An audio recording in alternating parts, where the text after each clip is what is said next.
Yo, what's going on, guys? Welcome back to a brand new video. Thank you guys so much for tuning in. I really do appreciate it. And I'm sorry to say this, but it is not a good night if you are a New York Knicks fan. Almost everything went wrong last night and tonight for this franchise. But this was a game that started up at 4 o'clock p.m. Eastern time. But by the time the game was over, you could say it was around nighttime of 6, 7 o'clock. And the New York Knicks losing streak continues. And I hate to say that. We were on this 9-game winning streak, and then you give them kind of a pass for the Hornets game. Yes, the Hornets haven't been successful this season. They've been one of the worst teams in basketball, but we had a double overtime game against the Boston Celtics. It was like maybe their legs just got fatigued in the second half when they're up 16 points, but you could also say you have to find a way to win that game. Everyone has their own insight when it comes to that basketball game. We knew the Kings game wasn't going to be an easy match at all, but then Jalen Brunson goes down at the end of that first half, and he had 18 points in that first half, and we collapsed. We got close, but we didn't get the job done. The Kings just straight up looked like the better squad. And you look at this game, no Jalen Brunson. He is day to day. You don't want to rush him back, because if you rush him back and he gets injured again, maybe he's not back early when it comes to the playoffs of game one for the first round, or even the play-in, because that is what I'm scared of right now with Jalen Brunson being out, who's such a big-time pivotal part of our offense, one of the best scorers in the game, manipulators in the game, with his bag of his up and unders, his hesitations, his ability to get to the rack, his crossover opens up so much for this offense, because with the loss for the New York Knicks tonight up against the LA Clippers and the Brooklyn Nets defeating the Minnesota Timberwolves in overtime, the New York Knicks are no longer in that 5th seed, as we actually are that 6th seed. We take on the Lakers tomorrow, so it is a back-to-back, but maybe today, depending on the time this video is uploaded. Maybe it's up at 12 in the morning, but you want the New York Knicks to go on a winning streak again, or you want to see them grind out some W's, because 3 losses in a row definitely does hurt. But we knew it was going to be a very tough matchup, taking on the LA Clippers with a Kawhi Leonard and a Paul George, that two-headed monster. They definitely outmatch us when it comes to talent, shot creation, and offense. The two-way players in the game there on the other side, but they have struggled as well when it comes to adding a Russell Westbrook to that starting lineup, as Westbrook had this historical bad record of like the last 15 games before entering this game. He was like 0-15 in games he started in the last 15 games that he's gone to start for an NBA club, including the Lakers and Clippers. And I just hate that they're the crypto center. I'm sorry, I hate that. I miss the Staples Center. That's where all the moments and all these crazy accolades were broken. Just such a historical franchise and arena. But this game, you saw the missing of Jalen Brunson. And Jalen Brunson takes so much pressure off of Julius Randle. He is the leader. He's the one that organizes the group of players out there on the floor when it comes to communicating, making sure they're even keel, because Jalen Brunson is an even keel dude. Even if he is stringing a couple together a couple missed free throws, he just always has this locked in mindset. If he's missing free throws, doesn't matter. He's a killer out there on the floor. And the Clippers got off to a very fast start. They were up 10 points early in this game. And you're thinking, if Jalen Brunson is not a part of the squad right now, you need RJ to play at a very high level. You need Julius Randle to play at a very high level. You need everyone to have this great input if you want a chance to really upset the LA Clippers in this basketball game. And the Clippers were definitely in control of this game early, and RJ Barrett and Julius Randle did not play well in this basketball game at all. Or you could say RJ played a little better when it came to the start of that third quarter, but for Jalen Brunson being out, you needed these guys to have top-notch performances. But obviously, Julius Randle's was a lot worse. He's been an all-star this season, but you take a look at Randle in this game. He shot 5 of 24 from the field. That is atrocious. He was very inefficient from the overall field from the outside. But the most important thing was his body control, where he just had no body control out there on the floor, and he just looked unorganized. He looked rattled. He looked sloppy. He just looked like he was all over the place out there on the basketball floor for the New York Knicks. And when your shot's not falling, you have to look to be a facilitator. He was standing around on defense as well.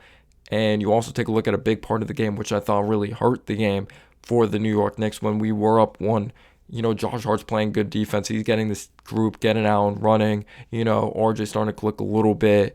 You take a look at Quentin Grimes. I thought he played some solid defense. Emmanuel quickly scored at a very high level. It was awesome to see him bust out of this slump. He's competing very hard defensively on Russell Westbrook. He's catching Russell Westbrook behind him, pause to get up that floater. And it was cool to see him knock down the threes, play his game once again. And 10 rebounds. He really played his ass off. But in my opinion, the whole pivotal part of this game, like this was the pivotal moment of the game. We're up one. There's 1 second left in that third quarter. Clippers inbound the basketball. Mason Plumlee has it. There's extracurricular activity of Julius Randle gives Plumlee a little elbow. And then it results in a review, a foul, but then it's a technical foul.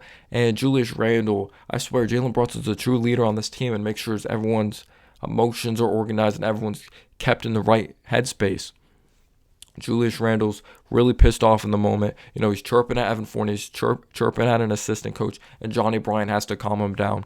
But we all know that Julius Randle is an emotional guy. And I truly think it's because he cares. And credit to him, he's been meditating. He's been very under control this season when it comes to his emotions.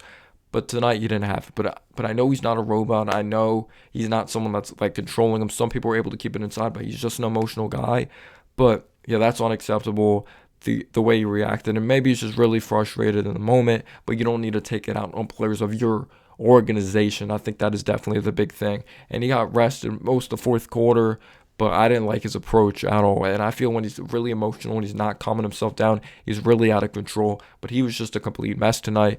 RJ, he missed some shots at the basket that I would have liked to see go in. He was 5 for 11 from the field, so maybe you wanted more volume from him because he is a volume player. He likes to take a lot of shots, and you even take a look at him when he came out of Duke. In order for him to be really successful, you have to have these set plays early in the game and make sure he really gets touches. But I'm not giving excuses for RJ. I'm just saying he's a volume player and needs to take a lot of shots. But I wasn't really impressed by RJ Barrett tonight, to be completely honest with you guys. I thought he was kind of up and down. Defensively, of course, that's going to be tough when it's like Paul George's assignment switches on to Kawhi Leonard, or the other way around. Kawhi Leonard absolutely balled out. The two-headed monster of Kawhi Leonard and Paul George definitely stepped up when it came to being two-way assassins. Kawhi was driving strong to the basket, mid-range, three-point, over 30 points in this basketball game. He was able to do whatever he wanted, and he played at an extremely high level for him to elevate over the defense like that. And you're not in a good position. Like I mentioned, RJ's not having a great game. Julius Randle's not having a great game. Quickly stepping up, but you need more offense. You don't have that source of offense for Quickly coming off the bench. The first half, though, you looked at it like maybe it's fine. It was kind of this defensive matchup for the New York Knicks. It was a grinding game. I believe the most points that was scored in that first half, it was 48 points in that first half. It wasn't high scoring. But the Clippers were like kind of not getting into an offensive groove that I think I'm used to seeing, but you can also credit the Knicks defense. And there was some nice off-ball movement in this game, but there was just no overall consistency of offense. And eventually the Clippers did adjust those plays in the second half. Josh Hart threw some beautiful leak-out passes and got out running, but the Clippers defense got even better in the second half, and I thought their offense was more on par. They hit more timely shots because there was these moments that the Clippers were very stagnant offensively. We're playing good defense, but we weren't able to capitalize. Kind of reminded me of the Sacramento Kings game in that way, but I thought Quinn Grimes did a good job facilitating at the beginning of this game, or really driving strong to the basket. He was one of the main reasons we're able to come back when we were down 10 points.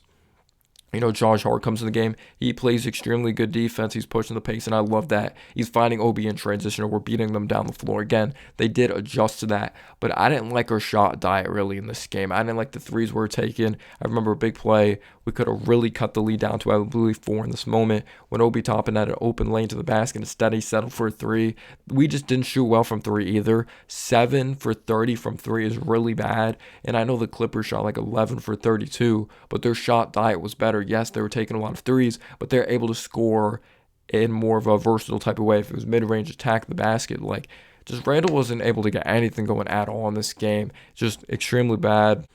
But I just didn't think this team was fully locked in. I didn't feel like there was a leader. This team looks totally different without a Jalen Brunson, that you could count on Jalen Brunson to get to a spot and make a shot. With RJ, it's like maybe he'll get to that floater, but there's not a versatile part of his game. Like, we know he's going to get to a mid-range and knock it down. We can't count on that three-point. Can't count on that consistently. Brunson is just such a key part of this group, dribble penetrating, opening up so much more for this offense that we desperately need. But again, you don't want to rush him back, but we also need him at the same time. When I give credit to Mitchell Robinson, I thought Mitchell Robinson was a beast on the glass, had some nice moments when it came to the interior defense. There was times that I'm like, that wasn't fully on him because Julius Randle was standing around there and it was a missed assignment. But Mitchell rebounded the heck out of the basketball. He gave us second chance points. He gave us offensive rebounds. Like Josh Hart and Mitchell Robinson played very well. I thought they played very well in this game. I thought Quickly played well. It was awesome to see him become efficient again. But we needed that scoring punch coming off the bench. We needed to be more efficient from the outside. This overall club, we didn't score 100 points. The Clippers were able to get into more of a rhythm. Nicholas Batum knocked down a big three at the end of the game. They were just able to get timely buckets. The New York Knicks weren't able to get timely buckets or timely stops. We started to be overzealous on the defense side of the basketball. But credit to the LA Clippers. They had the better players. They played better. And this team desperately is missing Jalen Brunson. Let me know down below your thoughts on the game. Peace out, y'all.